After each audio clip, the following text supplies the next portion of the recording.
might as well. That's all. You guys on tour now? Yes, yeah. Where are you based out of? Los Angeles. Hi, I'm Reeve from Carney, and I don't know what we're doing here, but we're in Hoboken. What's up? I'm JD. What's up? I'm John. The rhythm section. I'm Zane, and I play guitar in Carney, and we're on tour right now. By the time you watch this, we'll have been off this tour and hopefully on another one. This whole band came together in kind of a cool way because we all went to high school together. And I mean, this band has molded over the years and kind of been fluid, but the final set, which is us, the four of us, which is what it's going to stay as. We all went to Hamilton. I've known John, the drummer, since I was 8, I think. We were kids in elementary school before we all played instruments. And JD, we know since we were 14. So I have 3 mottos, I guess, in my life. Because I heard everybody, you know, everyone says, like, trust your instincts or something. I don't really agree with that necessarily, because I've found, like, my instincts to lead me in all kinds of bad directions sometimes. But I definitely think this. I've thought about this a lot recently. Everything that you do, I guess, do it as if nothing else in the world matters. That's important, I think, to me.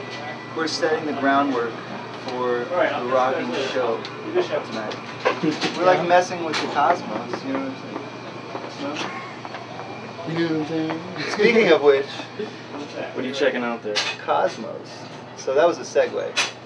And Oh, that's the guy from Full House. This turns into a I think that might be Bob Saget. not Carl Sagan. I think to me, and also no excuses. You can't have any excuses because nobody knows. I mean, if you're on stage, they don't care if you have an excuse. There's no time for excuses, so you really can't give excuses.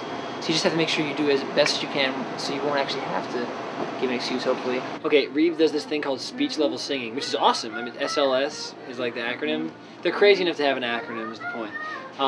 And it's really great. He started warming up, like he really started taking care of his voice. But you know, he's really dedicated. This is not a joke. Now it seems like a joke. But he wouldn't mind you watching. It's just he probably explained it too. Can Seamus see how you warm up at all? I was telling him about the warm up. Remember, people aren't going to know that he's here. No. I know. And what was the third one?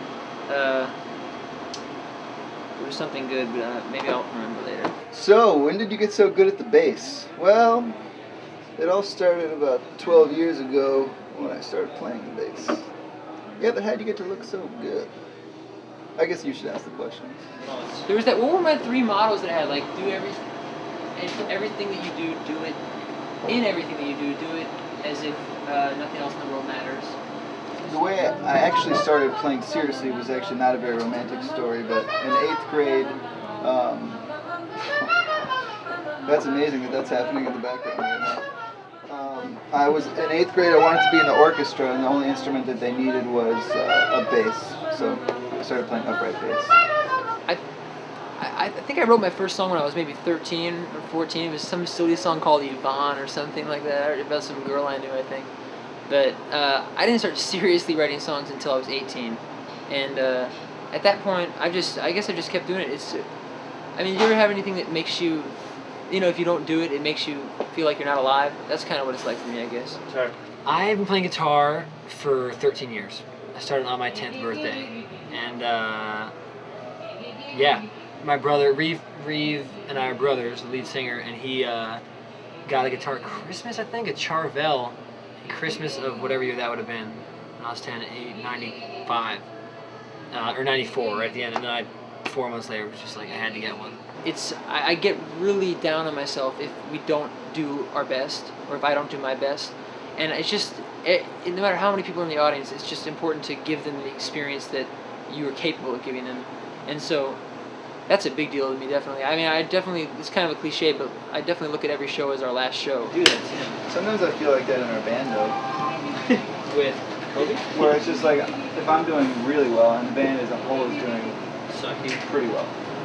Oh, You know what I'm saying? you're like Kobe. Kinda, yeah. Like, you're doing half the work. Pretty of much. the entire band. Yeah, that's cool. Yeah. Dude, I wish I could remember that other motto. That was important to me in some way. Well, when did it come up? When did you think about it? I don't know, I thought about it recently.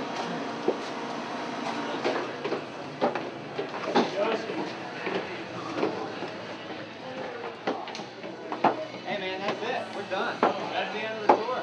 I'll leave it during your set. I might have found that motto. I might have found that motto. I'm gonna see. I think I wrote it down. That motto. I think I wrote down that motto that I was telling you about. Oh, yeah. I don't know. I'm gonna try to find it. Let me check the notes. Yeah, exactly. Well, exactly.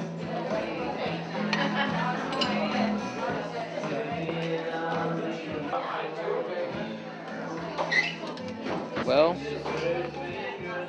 maybe not. Maybe not. I'll try to remember though. This could be like a long-running joke of the video, you know?